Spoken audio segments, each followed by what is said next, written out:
सत श्री अकाल जी। पंजाबी खबरों के इस बुलेटिन में तुहाडा स्वागत है। मैं हरप्रीत सिंह गिल। आओ एक नज़र मारते हैं हुण तक दीआं खास सुर्खियां ते।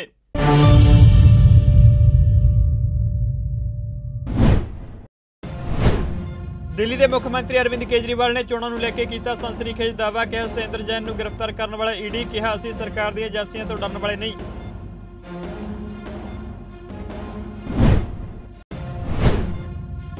देश के उप राष्ट्रपति एम वेंकैया नायडू पाए गए कोरोना पॉजिटिव। ट्वीट राही साझी की जानकारी। कहा मेरे संपर्क में आने वाले अपना कोविड टेस्ट करवाउण।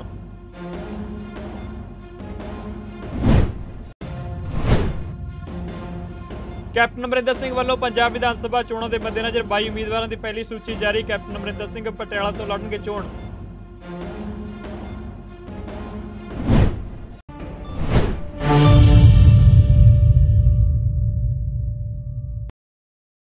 ते हुण खबरां विस्तार नाल।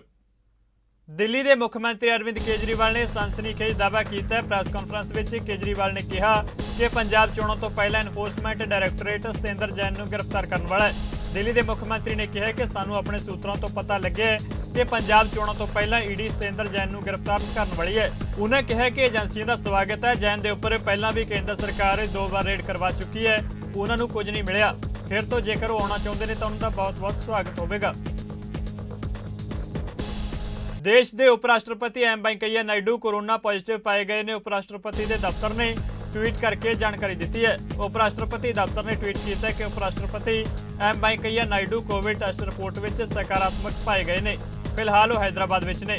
कोविड प्रोटोकॉल की पालना करते उन्होंने अपने आप को एक हफ्ते लिए अलग करने का फैसला किया है। एक होर ट्वीट में कहा गया कि उप राष्ट्रपति ने ताकीद की है कि जोड़े लोग पिछले समय में उन्होंने संपर्क में आए हैं उन्होंने भी अपने आप को अलग कर लेना चाहिए तो अपना टेस्ट करवाना चाहिए।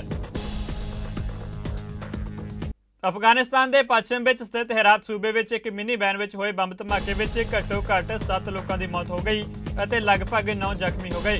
तालिबान अधिकारी ने जानकारी दी है किसी भी संगठन ने इस धमाके की जिम्मेवारी फिलहाल नहीं ली है। यह धमाका हेरात में इस तरह का पहला धमाका है। तालिबान के स्थानक अधिकारी ने कहा कि जांच जारी है। पश्चिमी हेरात में तालिबान के खुफिया अधिकारी ने एसोसीएटेड प्रेस को दस्सिया कि बंब वैन के ईंधन टैंक नाल बनिया होया सी। श्रीलंका की सरकार ने भारतीय मछेरियां के 105 उन्होंने जहाज़ों की नीलामी करने का फैसला किया जिन्होंने उन्होंने बंदरगाहों तो जब्त किया गया सी। यह नीलामी 7 तो 11 फरवरी तक होगी। श्रीलंका के मच्छी पालन और जल संसाधन विकास विभाग के डायरैक्टर जनरल के हवाले नाल अधिकारित सूत्रों ने कहा कि श्रीलंकाई जल सेना ने ਵੱਖ-ਵੱਖ मौकों उत्ते श्रीलंका के पानियों में गैर कानूनी मच्छियां फड़न वाले भारतीय समुद्री जहाज़ों को जब्त किया सी।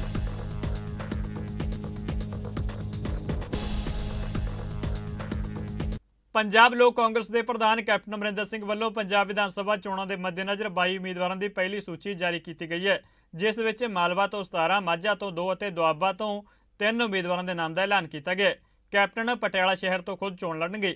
पटियाला दी बाकी 3 सीटां विचों पटियाला देहाती हल्के तो पटियाला नगर निगम के साबका मेयर संजीव बिट्टू, समाणा हल्के तो सुरेंद्र सिंह खेड़की और सनौर हल्के तो भारतेंद्र सिंह चहल के बेटे बिक्रमिंदर सिंह चहल को टिकट दी गई है। इस वेले तो बाई कर रहे हैं। वी आर गिविंग फतेहगढ़ चूड़ियाँ तेजिंदर सिंह रंधावा, अमृतसर साउथ हरजिंदर ठेकेदार,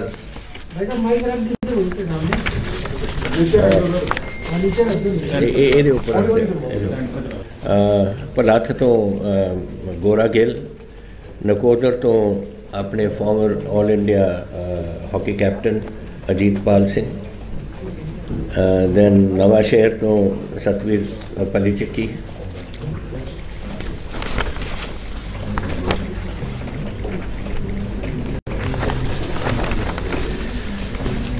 खरड़ तो कमल, लुधियाना ईस्ट तो जगमोहन शर्मा जी तो साढ़े डिस्ट्रिक्ट प्रेजिडेंट भी उत्थे हैं। लुधियाना साउथ तो सतिंदर पाल सिंह जी ताजपुरी, इन्हों के फादर मेरे नाल मिनिस्टर रहे इन दी बरनाला गवर्नमेंट। एंड आतमनगर तो प्रेम मित्तल जी साढ़े बड़े सीनियर कॉलीग ने। दाखे तो दमनजीत सिंह जी मोही, निहाल सिंह वाला, मुख्तियार सिंह, धर्मकोट तो रविंदर सिंह गरेवाल, रामपुरा फूल तो डॉक्टर अमरजीत शर्मा, बठिंडा अर्बन तो श्री राज नंबरदार going to be fighting this finance minister. और बठिंडा रूरल तो समीरा सिंह, बरलाडे तो सुबिना पूड़ा सिंह हसनपुर, ते भदौड़ तो धर्म सिंह फौजी, मलेरकोटले तो फरजाना आलम खान एंड पटियाला रूरल तो संजीव बिट्टू जी।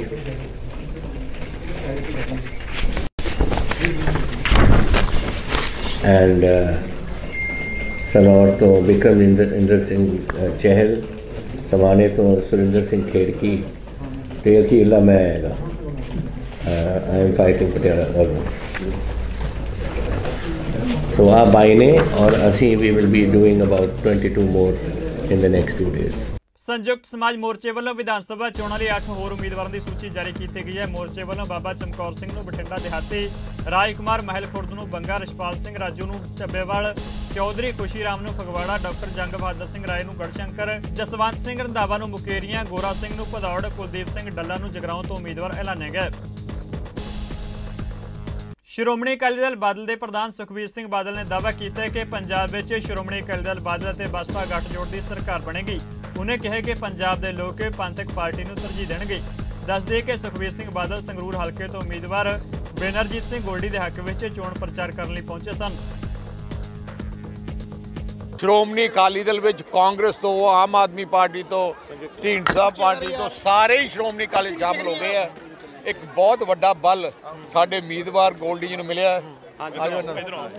ते इस करके बहुत वड्डी ताकत मिली है ते मैनूं लगदा है जायजा माहौल बन गया है। क्लीन स्वीप पंजाब छोड़। कैबिनेट मंत्री रजिया सुल्ताना के पति ते नवजोत सिंह सिद्धू के सलाहकार मुहम्मद मुस्तफा उत्ते उन्हां वल्लों दिते गए विवादित बयान नूं लैके FIR दर्ज की गई है।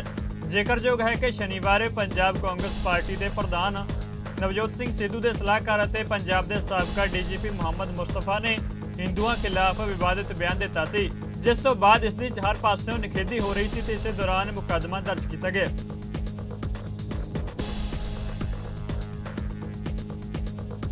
दिल्ली सिख गुरुद्वारा प्रबंधक कमेटी ने कल अंतरिम बोर्ड की चोण वेले जनरल इजलास में विरोधी धिर वालों श्री गुरु ग्रंथ साहिब जी की हजूरी में हुल्लड़बाजी करके गुरु साहिब की बेअदबी करने की शिकायत जथेदार अकाल तख्त साहिब ਗਿਆਨੀ हरप्रीत सिंह ने की है ते मामले की सारी वीडियो रिकॉर्डिंग मंगवा के दोषियों को श्री अकाल तख्त साहिब उत्ते तलब करने की मांग की है। एक प्रैस कॉन्फ्रेंस में संबोधन करदे दिल्ली सिख गुरुद्वारा प्रबंधक कमेटी के नवनियुक्त प्रधान हरमीत सिंह कालका ते जनरल सकत्तर जगदीप सिंह कालों ने दस्सिया कि कल विरोधी धिर ने चोण प्रक्रिया रोकने वास्ते पूरी वाह लगाई जो सरासर गलत है। उन्हें कहा कि कल जो कुछ भी होया वो बहुत मंदभागा है। दिल्ली सिख गुरुद्वारा प्रबंधक कमेटी का इन्ना सुनहरा इतिहास 50 साल का ਉਹਨੂੰ ਕਲੰਕਿਤ ਕਰਨ ਦੇ ਵਿੱਚ ਕੋਈ ਕਸਰ ਸਾਡੇ ਵਿਰੋਧੀਆਂ ਨੇ ਨਹੀਂ ਛੱਡੀ। ਲਗਾਤਾਰ ਪਿਛਲੇ 5 ਮਹੀਨਿਆਂ ਦੇ ਵਿੱਚ ਇਸ ਪ੍ਰਬੰਧ ਨੂੰ ਹਥਿਆਉਣ ਵਾਸਤੇ ਪਹਿਲੇ ਜਿਸ ਤਰੀਕੇ ਦੇ ਨਾਲ ਸਰਕਾਰਾਂ ਦੀ ਸਹਾਇਤਾ ਲੈਂਦੇ ਰਹੇ ਔਰ ਇਲੈਕਸ਼ਨਾਂ ਦੇ ਵਿੱਚ ਜਿਸ ਤਰੀਕੇ ਦੇ ਨਾਲ ਸਰਕਾਰੀ ਮਸ਼ੀਨਰੀ ਯੂਜ਼ ਕੀਤੀ, ਉਸ ਤੋਂ ਬਾਅਦ लगातार कोटा दे राही मैंबर साहिबान नूं तंग करना, कोटा दे विच पर्चियां दे उत्ते जिहड़े ड्रॉ ऑफ लॉट्स निकलदे है उहदे उत्ते चैलेंजिस करना, लगातार गुरु घर नूं कोटा दे विच लैके गए।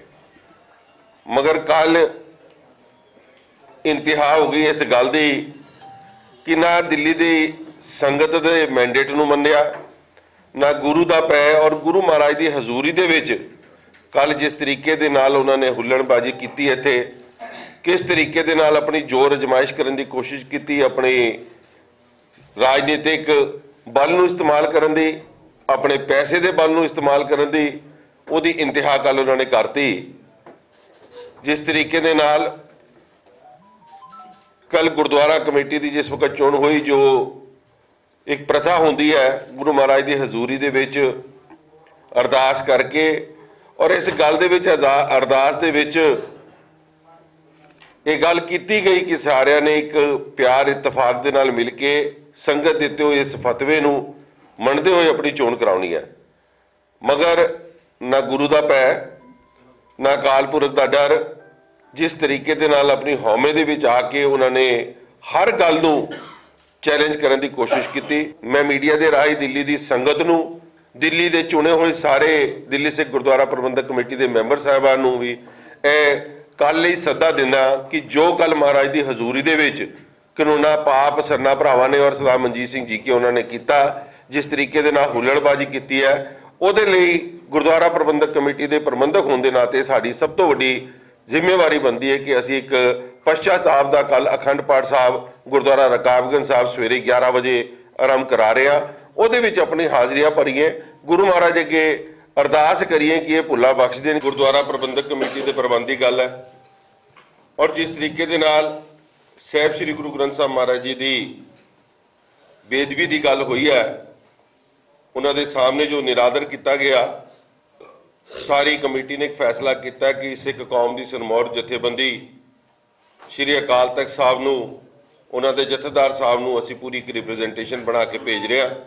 ਔਰ ਉਹਦੇ 'ਚ ਇੱਕ ਗੱਲ ਉਹਨਾਂ ਨੂੰ ਜਿਸ ਤਰੀਕੇ ਦੇ ਨਾਲ ਪ੍ਰਕਿਰਿਆ ਸ਼ੁਰੂ ਹੋਈ ਹੈ, ਜਿਸ ਤਰੀਕੇ ਦੇ ਨਾਲ ਸ਼੍ਰੋਮਣੀ ਕਮੇਟੀ ਦੇ ਪ੍ਰਧਾਨ ਸਰਦਾਰ ਹਰਜਿੰਦਰ ਸਿੰਘ ਧਾਮੀ ਜੀ ਉਹਨਾਂ ਦੀ ਬੇਇੱਜ਼ਤੀ ਕੀਤੀ ਗਈ ਔਰ ਉਹਨਾਂ ਦੇ ਬਾਰ-ਬਾਰ ਮਨਾ ਕਰਨ ਦੇ ਬਾਵਜੂਦ ਵੀ ਉਹਨਾਂ ਨੂੰ ਬੋਲਣ ਨਹੀਂ ਦਿੱਤਾ ਗਿਆ, ਉਹਨਾਂ ਦੇ ਨਾਲ ਅਪਸ਼ਬਦਾਵਲੀ ਵਰਤੀ। ਸੋ ਅਸੀਂ ਜਥੇਦਾਰ ਸਾਹਿਬ ਨੂੰ ਵੀ ਇਹ ਲੈਟਰ ਲਿਖ ਕੇ ਭੇਜ ਰਹੇ ਹਾਂ ਔਰ ਉਹਨਾਂ ਨੂੰ ਵੀ ਬੇਨਤੀ ਕਰਾਂਗੇ ਕਿ ਇਸ ਗੱਲ ਦੀ ਪੜਤਾਲ ਹੋਣੀ ਚਾਹੀਦੀ ਹੈ। ਇਸ ਗੱਲ ਦੇ ਬਾਰੇ ਸੰਗਤਾਂ ਨੂੰ ਬਿਲਕੁਲ ਜਾਣੂ ਕਰਾਉਣਾ ਚਾਹੀਦਾ ਹੈ, ਕਿਉਂਕਿ ਸਾਡੀ ਜ਼ਿੰਮੇਵਾਰੀ ਬਣਦੀ ਹੈ।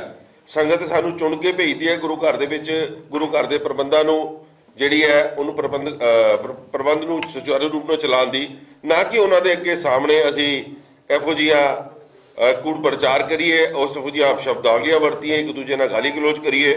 ਔਰ ਜੋ ਇਹ ਹਰਕਤ ਉਹਨਾਂ ਨੇ ਕੀਤੀ ਹੈ ਦੋਵੇਂ ਸਰਨਾ ਭਰਾਵਾਂ ਨੇ ਔਰ ਸਰਦਾਰ ਮਨਜੀਤ ਸਿੰਘ ਜੀ ਕੇ ਨੂੰ, ਉਹਨਾਂ ਨੂੰ ਸ਼੍ਰੀ ਅਕਾਲ ਤਖਤ ਸਾਹਿਬ ਤਲਬ ਕੀਤਾ ਜਾਏ।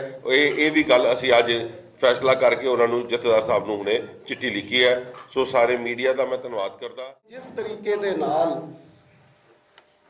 ਕੱਲ ਸਰਦਾਰ ਪਰਮਜੀਤ ਸਿੰਘ ਸਰਨਾ, ਸਰਦਾਰ ਹਰਵਿੰਦਰ ਸਿੰਘ ਜੀ ਸਰਨਾ ਤੇ ਸਰਦਾਰ ਮਨਜੀਤ ਸਿੰਘ ਜੀਕੇ ਅਤੇ ਉਹਨਾਂ ਦੇ ਸਾਥੀਆਂ ਨੇ ਚੋਣ ਪ੍ਰਕਿਰਿਆ ਜੋ ਕਿ ਡੈਮੋਕ੍ਰੈਟਿਕ ਤਰੀਕੇ ਦੇ ਨਾਲ ਦਿੱਲੀ ਸਿੱਖ ਗੁਰਦੁਆਰਾ ਪ੍ਰਬੰਧਕ ਕਮੇਟੀ ਦੇ ਐਕਟ ਦੇ ਮੁਤਾਬਕ ਜੋ ਚੋਣ ਪ੍ਰਕਿਰਿਆ ਹੋਣੀ ਚਾਹੀਦੀ ਸੀ ਔਰ ਜੋ ਕਰਾਈ ਜਾ ਰਹੀ ਸੀ, 51 ਮੈਂਬਰ ਦੇ ਹਾਊਸ ਨੇ ਸਰਬਸੰਮਤੀ ਦੇ ਨਾਲ ਸਰਦਾਰ ਗੁਰਦੇਵ ਸਿੰਘ ਜੀ ਨੂੰ ਪ੍ਰੋ ਟੈਂਪੋਰ ਚੇਅਰਮੈਨ ਨਿਯੁਕਤ ਕੀਤਾ ਔਰ ਇਹ ਬੜੇ ਸੁਲਝੇ ਹੋਏ ਬਹੁਤ ਸਾਰੀਆਂ ਇਲੈਕਸ਼ਨ ਕਰਵਾਉਣ ਦਾ ਇਹਨਾਂ ਦਾ ਤਜਰਬਾ ਹੈ। ਇਹਨਾਂ ਨੇ ਪ੍ਰੋਪਰ ਐਕਟ ਦੇ ਮੁਤਾਬਕ ਇਲੈਕਸ਼ਨ ਪ੍ਰੋਸੈਸ ਸ਼ੁਰੂ ਕੀਤਾ। ਪਹਿਲੀ ਵੋਟ ਕਾਸਟ ਹੋਈ, ਦੂਸਰੀ ਵੋਟ ਦੇ ਉੱਤੇ ਉਹਨਾਂ ਨੇ ਆਬਜੈਕਸ਼ਨ ਲਗਾ ਦਿੱਤਾ। ਹੋ ਸਕਦਾ ਅਸੀਂ ਉਸ ਵੋਟ ਨੂੰ ਆਬਜੈਕਸ਼ਨ ਨਹੀਂ ਕਰਦੇ, ਲੇਕਿਨ ਸਾਨੂੰ ਉਹਨਾਂ ਦੀ ਨੀਅਤ ਸਮਝ ਆ ਗਈ ਸੀ ਕਿ ਉਹਨਾਂ ਦਾ ਮਕਸਦ ਇਹ ਸੀ ਕਿ 2 ਵੋਟਾਂ ਕਾਸਟ ਹੋਣ ਦਿਓ, ਉਸ ਤੋਂ ਬਾਅਦ ਫਿਰ ਆਬਜੈਕਸ਼ਨ ਲਗਾ ਦਿਓ ਔਰ ਕਿਸੇ ਵੀ ਤਰੀਕੇ ਦੇ ਨਾਲ ਇਲੈਕਸ਼ਨ ਦੇ ਵਿੱਚ ਵਿਘਨ ਪਾ ਕੇ ਔਰ ਇਸ ਇਲੈਕਸ਼ਨ ਨੂੰ ਮੁਕੰਮਲ ਨਾ ਹੋਣ ਦਿੱਤਾ ਜਾਏ। ਔਰ ਜਿਸ ਤਰੀਕੇ ਦੇ ਨਾਲ ਪਿਛਲੇ 5 ਮਹੀਨਿਆਂ ਤੋਂ ਇਲੈਕਸ਼ਨ ਤੋਂ ਬਾਅਦ ਇਹਨਾਂ ਨੇ ਲਗਾਤਾਰ ਦਿੱਲੀ ਸਿੱਖ ਗੁਰਦੁਆਰਾ ਪ੍ਰਬੰਧਕ ਕਮੇਟੀ ਦੇ ਪ੍ਰਬੰਧ ਦੇ ਵਿੱਚ ਵਿਘਨ ਪਾਉਣ ਦੀ ਕੋਸ਼ਿਸ਼ ਕੀਤੀ ਹੈ, ਉਸ ਨੂੰ ਲਗਾਤਾਰ ਅੱਗੇ ਵੀ ਇਸੇ ਤਰ੍ਹਾਂ ਹੀ ਜਾਰੀ ਰੱਖਿਆ ਜਾਏ ਔਰ ਕਿਸੇ ਵੀ ਤਰੀਕੇ ਦੇ ਨਾਲ ਕਮੇਟੀ ਦੇ ਉੱਤੇ ਲੀਗਲ ਇਲੀਗਲ ਤਰੀਕੇ ਦੇ ਨਾਲ ਕਾਬਜ਼ ਹੋਣ ਦੀ ਕੋਸ਼ਿਸ਼ ਕੀਤੀ ਜਾਏ। ਬੜੇ ਅਫਸੋਸ ਦੀ ਗੱਲ ਹੈ ਕਿ ਦੋਨੋਂ ਸਰਨਾ ਭਰਾਵਾਂ ਤੇ ਮਨਜੀਤ ਸਿੰਘ ਜੀ ਕੇ ਅਸੀਂ ਉਹਨਾਂ ਨੂੰ 3 ਘੰਟੇ ਦਫ਼ਤਰ ਦੇ ਵਿੱਚ ਵੀ ਬਾਰ-ਬਾਰ ਹੱਥ ਜੋੜੇ, ਬਜ਼ੁਰਗ ਹੋਣ ਦੇ ਨਾਤੇ, ਵੱਡੇ ਹੋਣ ਦੇ ਨਾਤੇ ਅਸੀਂ ਉਹਨਾਂ ਨੂੰ ਸਾਰੀ ਗੱਲ ਸਮਝਾਈ, ਬਾਰ-ਬਾਰ ਉਹਨਾਂ ਨੂੰ ਮਿੰਨਤਾਂ ਕੀਤੀਆਂ, ਉਹਨਾਂ ਨੂੰ ਅਸੀਂ ਬੇਨਤੀਆਂ ਕੀਤੀਆਂ ਕਿ ਕੌਮ ਦੀ ਫਜ਼ੀਅਤ ਹੋ ਰਹੀ ਹੈ ਜੋ ਤੁਸੀਂ ਕਰ ਰਹੇ ਹੋ। ਸਾਡੇ ਕੋਲ ਬਹੁਤ ਸਾਰੀਆਂ ਐਸੀਆਂ ਵੀਡੀਓ ਹਨ ਜਿਹੜੀਆਂ ਅਸੀਂ ਅਗਰ ਸੋਸ਼ਲ ਮੀਡੀਆ ਦੇ ਉੱਤੇ ਵਾਇਰਲ ਕਰ ਦਿੰਦੇ ਤੇ ਇਹਨਾਂ ਦੀ ਕੀ ਸੰਗਤ ਦੇ ਵਿੱਚ ਇੱਜ਼ਤ ਇਹਨਾਂ ਦੀ ਰਹਿੰਦੀ, ਲੇਕਿਨ ਅਸੀਂ ਕੌਮ ਸਿੱਖ ਪੰਥ ਦੀ ਸਰਵਉੱਚਤਾ ਨੂੰ ਮੁੱਖ ਰੱਖਦੇ ਹੋਏ ਅਸੀਂ ਉਹ ਕੋਈ ਵੀ ਵੀਡੀਓ ਇਸ ਤਰ੍ਹਾਂ ਦੀ ਵਾਇਰਲ ਨਹੀਂ ਕੀਤੀ। ਲੇਕਿਨ ਇਹਨਾਂ ਨੇ ਫੇਸਬੁੱਕ ਦੇ ਉੱਤੇ, ਸੋਸ਼ਲ ਮੀਡੀਆ ਦੇ ਉੱਤੇ ਬਾਰ-ਬਾਰ ਜਿਸ ਤਰੀਕੇ ਦੇ ਨਾਲ ਵਾਇਰਲ ਕੀਤਾ ਔਰ ਉਹ ਤੁਸੀਂ ਦੇਖ ਸਕਦੇ ਹੋ ਕਿ ਸੰਗਤ ਦਾ ਰਿਐਕਸ਼ਨ ਅੱਜ ਸਵੇਰ ਤੋਂ ਸਾਡੇ ਕੋਲ ਹਜ਼ਾਰਾਂ ਦੀ ਗਿਣਤੀ ਦੇ ਵਿੱਚ ਸਾਡੇ ਸਾਰੇ ਮੈਂਬਰ ਸਾਹਿਬਾਨ ਦੇ ਕੋਲ ਸੰਗਤਾਂ ਦੇ ਫੋਨ ਆ ਰਹੇ ਔਰ ਸੰਗਤ ਨੇ ਵਧਾਈ ਵੀ ਦਿੱਤੀ ਹੈ ਔਰ ਇਹਨਾਂ ਨੇ ਜਿਸ ਤਰੀਕੇ ਦੇ ਨਾਲ ਜੋ ਕਾਰਵਾਈ ਕੀਤੀ ਹੈ ਇਹਨਾਂ ਨੂੰ ਲਾਹਨਤਾਂ ਵੀ ਪਾਈਆਂ ਔਰ ਇਹ ਦਿੱਲੀ ਸਿੱਖ ਗੁਰਦੁਆਰਾ ਪ੍ਰਬੰਧਕ ਕਮੇਟੀ ਦੇ ਇਤਿਹਾਸ ਦੇ ਵਿੱਚ ਇੱਕ ਕਾਲੇ ਦਿਵਸ ਵਜੋਂ ਇੱਕ ਕਲੰਕਿਤ ਕੀਤਾ ਇਹਨਾਂ ਲੋਕਾਂ ਨੇ। ਕਿਸਾਨ ਅੰਦੋਲਨ ਵਿੱਚ ਅਹਿਮ ਯੋਗਦਾਨ ਪਾਉਣ ਵਾਲੇ ਗੋਲਡਨ ਹੱਟ ਢਾਬੇ ਦੇ ਮਾਲਕ ਰਾਮ ਸਿੰਘ ਰਾਣਾ ਅੱਜ ਸੱਚਖੰਡ ਸ੍ਰੀ ਹਰਿਮੰਦਰ ਸਾਹਿਬ ਵਿਖੇ ਨਤਮਸਤਕ ਹੋਣ ਲਈ ਪਹੁੰਚੇ। ਜਿੱਥੇ ਉਹਨਾਂ ਸੱਚਖੰਡ ਸ੍ਰੀ ਹਰਿਮੰਦਰ ਸਾਹਿਬ ਵਿਖੇ ਮੱਥਾ ਟੇਕਿਆ, ਉੱਥੇ ਹੀ ਸਰਬੱਤ ਦੇ ਭਲੇ ਦੀ ਅਰਦਾਸ ਕੀਤੀ। ਇਸ ਮੌਕੇ ਉਹਨਾਂ ਕਿਹਾ ਕਿ ਬਹੁਤ ही खुशी की गल है कि गोल्डन हार्ट ढाबा मुड़ तो खुल। तो वो दरबार है जहाँ जितनी बार आया जाए उतनी बार कम है। मेरा सौभाग्य है कि इस परमात्मा ने मेरे को लगभग 6 महीने के अंदर अंदर तीसरी बार मैं यहाँ पहुँच रहा हूँ, तो मेरा सौभाग्य है ये। आज हमारा 421 दिन के बाद जो राई वाला गोल्डन हट जो किसानों को समर्पित था वो ओपन हुआ था, उसका शुक्राना करने पहुँचे हैं। उस परमात्मा से, उस मालिक अरदास करने पहुँचे हैं कि आगे भी सुख शांति बनाए रखे। और जो उन्होंने एक जैसे एक बच्चे का हाथ पकड़ते हैं, उस परमात्मा ने खुद साक्षी बन के एक जैसे हमारा हाथ पकड़ के इस मोर्चे को फतेह कराया है, तो उसका जो शुक्राना जितना भी हम कर सके उतना कम है। किसानों को तो पूरा सपोर्ट हमारा रहा है, लेकिन कोई ऐसी बात नहीं है। जो पार्टी बनाई है वो पार्टी वो काफ़ी है, अब उनके बारे में क्या कह सकते हैं। लेकिन मेरी एक अपील है छोटी सी, मैं जो सुबह एक मैसेज किया था, सभी भाई आप पहुँचे, आपका धन्यवाद है। कि जो अपना समाज है, अपना एक समाज एक ऐसा समाज है जहाँ हम अपने लिए तो बहुत कुछ करते हैं, लेकिन जब दूसरे की करने की बात आती है तो हम थोड़ा सा उसमें हिचकिचाते हैं, थोड़ा सा देखते हैं कि भाई नहीं कोई ज़रूरी नहीं है। लेकिन वो सबसे बड़ी ज़रूरत है। अपनी ज़रूरत तो हर आदमी पूरा कर लेता है, अपना पेट शायद जानवर भी कहीं ना कहीं से भर लेते हैं, लेकिन इंसानियत वो है अगर हम किसी के काम आ सके। तो मेरे पास लगभग 2 दिन में लगभग 150 से ऊपर फ़ोन कॉल आए, और किसी की कुछ मजबूरी है तो किसी की कुछ मजबूरी है। तो मैं सभी भाइयों से हाथ जोड़ के अरदास करूँगा, विनती करता हूँ बिल्कुल कि आपके आसपास, आपके गांव में, आपके पड़ोस में कोई अगर ज़रूरतमंद है, वो ज़रूरत किसी भी चीज़ की हो सकती है। हो सकता है सर्दी में कपड़े की ज़रूरत हो सकता है पेट भरने के लिए खाना भी ना हो, या मकान की, या किसी की ब्याह शादी की। अगर एक गांव को ब्याह शादी के लिए पैसा इकट्ठा करना हो तो कोई बड़ी बात नहीं होती। तो एक दूसरे का जितना भी हो सके एक दूसरे का साथ देना चाहिए हमें, और एक दूसरे का सहयोग करना चाहिए, ताकि जितना भी हम कर सके उतना तो करें। बाकी तो देखो सब कुछ तो हर आदमी नहीं कर सकता, लेकिन जिस लायक परमात्मा ने बनाया उतना हमें करना चाहिए। ਅੰਮ੍ਰਿਤਸਰ ਦੇ ਜਨਾਲਾ ਦੇ ਪਿੰਡ ਔਲਖ ਵਿੱਚ ਗੁਰਦੁਆਰਾ ਸਾਹਿਬ ਵਿੱਚ ਇੱਕ ਨੌਜਵਾਨ ਵੱਲੋਂ ਕਥਿਤ ਤੌਰ ਉੱਤੇ ਬੇਅਦਬੀ ਦੀ ਕੋਸ਼ਿਸ਼ ਕੀਤੀ ਗਈ। ਲੋਕਾਂ ਨੇ ਨੌਜਵਾਨ ਨੂੰ ਮੌਕੇ ਤੇ ਫੜ ਲਿਆ ਤੇ ਉਸ ਦੀ ਕੁੱਟਮਾਰ ਕੀਤੀ। ਫੜੇ ਗਏ ਨੌਜਵਾਨ ਦੀ ਪਹਿਚਾਣ ਗੁਰਸਾਹਿਬ ਸਿੰਘ ਵਜੋਂ ਹੋਈ ਹੈ। ਪੁਲਿਸ ਨੇ ਮੁਲਜ਼ਮ ਨੂੰ ਗ੍ਰਿਫਤਾਰ ਕਰ ਲਿਆ। ਨੌਜਵਾਨ ਦੀ ਇੱਕ ਵੀਡੀਓ ਵੀ ਵਾਇਰਲ ਹੋ ਰਹੀ ਹੈ, ਜਿਸ ਵਿੱਚ ਉਸਨੇ ਦੱਸਿਆ ਕਿ ਪਿੰਡ ਦੇ ਹੀ ਇੱਕ ਵਿਅਕਤੀ ਨੇ ਉਸ ਨੂੰ ਕਿਹਾ ਸੀ ਕਿ ਜੇਕਰ ਉਹ ਬੇਅਦਬੀ ਕਰੇਗਾ ਤਾਂ ਉਸ ਨੂੰ 1 ਲੱਖ ਰੁਪਏ ਮਿਲਣਗੇ। ਉਸਨੇ ਦਾਅਵਾ ਕੀਤਾ ਕਿ ਗੁਰਦੁਆਰਾ ਸਾਹਿਬ ਵਿੱਚ ਚੋਰੀ ਉਸਦੇ ਨਾਲ ਆਏ ਕਿਸੇ ਦੂਜੇ ਨੌਜਵਾਨ ਨੇ ਕੀਤੀ ਹੈ। सीसीटीवी कैमरा मुताबिक एक नौजवान दीवार टप के दाखिल होता है तो उसके नाल होर कोई भी नहीं सी। पुलिस इस मामले नूं चोरी का मामला दस रही है।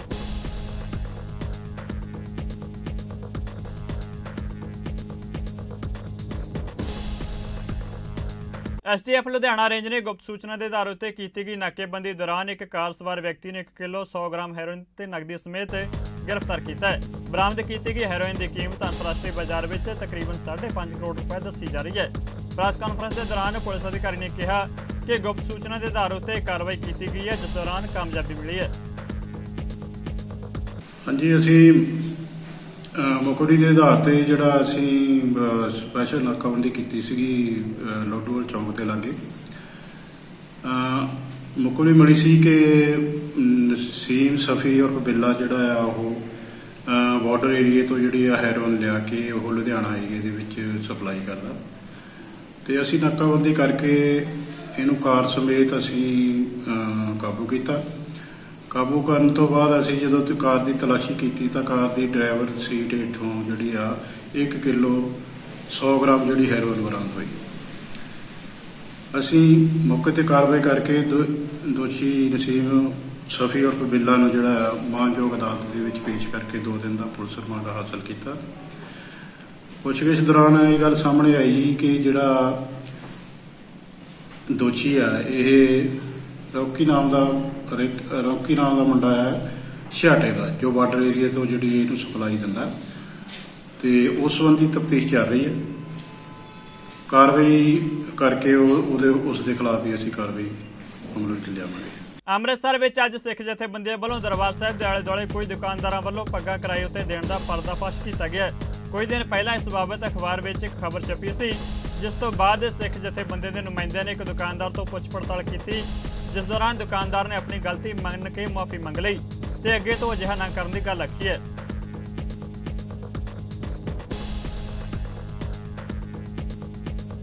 ਪੰਜਾਬੀ ਖਬਰਾਂ ਦੇ ਇਸ ਬੁਲੇਟਿਨ ਵਿੱਚ ਫਿਲਹਾਲ ਇੰਨਾ ਹੀ। ਜਾਂਦੇ ਨਜ਼ਰ ਮਾਰਦੇ ਹਾਂ ਮੌਸਮ ਦੇ ਹਾਲ ਉੱਤੇ। ਤੁਸੀਂ ਬਣੇ ਰਹੋ ਚੜ੍ਹਦੀ ਕਲਾ ਟਾਈਮ ਟੀਵੀ ਦੇ ਨਾਲ। ਧੰਨਵਾਦ।